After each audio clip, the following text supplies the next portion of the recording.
मित्रों, जय सिया राम, जय राधा कृष्ण। गर्ग संहिता वृंदावन खंड 11वां अध्याय धेनुकासुर का उद्धार। नारद जी कहते हैं, राजन, एक दिन श्री कृष्ण बलराम गोपों के साथ गाय चराते हुए तालवन में जा पहुंचे। उस तालवन में धेनुकासुर नाम का एक राक्षस रहता था, जिससे सब गोप लोग डरते थे। गोपगण उनके भीतर नहीं गए और कृष्ण भी नहीं गए। अकेले बलराम जी उसमें प्रवेश किए। वे वहां पर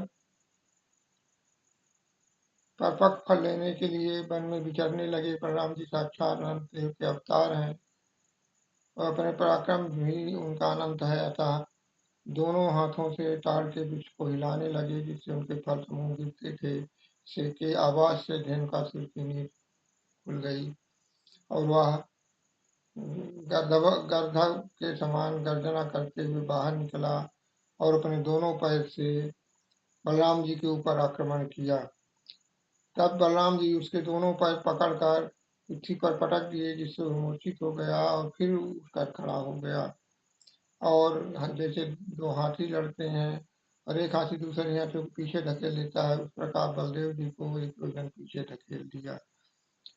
तब बलराम जी तत्काल धेनु को पकड़ घुमाना आरंभ किया और घुमाकर उसे भूतल पर दे मारा और उसे मूर्छा गई, उसका मस्तक फट गया। उसके बाद दैत्य ने 4 सिंह प्रकट करके गोपों को खदेड़ना शुरू किया।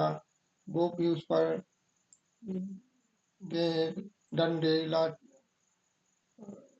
पत्थर से हमला करने लगे। तब श्री कृष्ण ने तुरंत धेनुकासुर को दोनों हाथों से पकड़कर गोवर्धन पर फेंक दिया। तब वह कुछ देर तक मूर्छित रहा और फिर गोवर्धन को उठाकर कृष्ण की ओर फेंका। कृष्ण उसे हाथ में पकड़कर गोवर्धन को उसके मस्तक पर पटक दिया। कुछ देर मूर्छा रही, फिर गोवर्धन को कृष्ण की तरफ फेंका तो गोवर्धन को हाथ में लेकर श्री कृष्ण ने जहाँ स्थापित थे वहीं स्थापित कर दिया। तदनंतर फिर धावा करके महादेव धेनु ने दोनों सिंहों से पृथ्वी को विलीन कर दिया। तब दोनों पैर पकड़कर बलराम जी प्रहार करके बड़े जोर से गर्जना किया। उसके गर्जना से समस्त ब्रह्मांड गूंज उठा। तब महाबली बलदेव ने दोनों हाथों से उसको पकड़कर उसके पृथ्वी पर दे मारा, जिससे उसका मस्तक फूट गया और होश हवास जाता रहा। इसके बाद श्री कृष्ण के बड़े भाई बलराम ने चैत्र मुक्के से प्रहार किया। उस प्रहार से धेनुकासुर की तत्काल मृत्यु हो गई। श्री देवताओं ने नंदन मन के फूल बरसाए। देह से पृथक होकर धेनुकासुर श्याम सुंदर रूप धारण कर सुंदर रथ धारण कर लिया और उसके लिए सुंदर रथ आ गया। राजन, वह धेनुकासुर बलराम और श्री कृष्ण की परिक्रमा करके दिव्य रूप धारण करके गोलोक को चला गया। तब राजा ने पूछा, हे मुनि, धेनुकासुर पूर्व में कौन सा पुण्य किया था जो उसे ऐसी गति प्राप्त हुई? उसे गधे का शरीर क्यों मिला? और ठीक ठीक बताइए।